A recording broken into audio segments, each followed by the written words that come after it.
بسم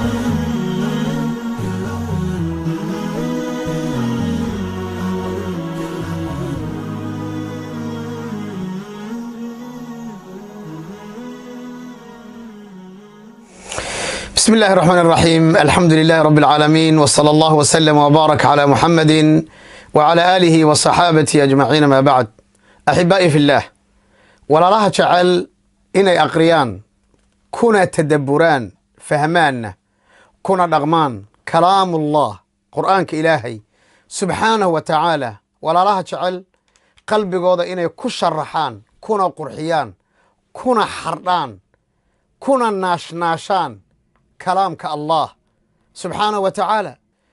waxaan ugu bishaaraynaa walaalahaasi in loo diyaariyey YouTube la baxay Ateexo Production oo ka furan wadanka Finland caasimadiisa Helsinki. ku soo dhawaada walaalayaal, page-kaas ku soo dhawaada ama webka ku soo dhawaada ama YouTube-ka ku soo dhawaada. magaciisana barnaamijka laga ka baxay waxaa la yiraahdaa cish maca alqur'aan. maxaa ka qurux badan, maxaa ka wanaagsan, maxaa ka fiican inaan la noolaano kalaamullaahi tabaaraka wa tacaala.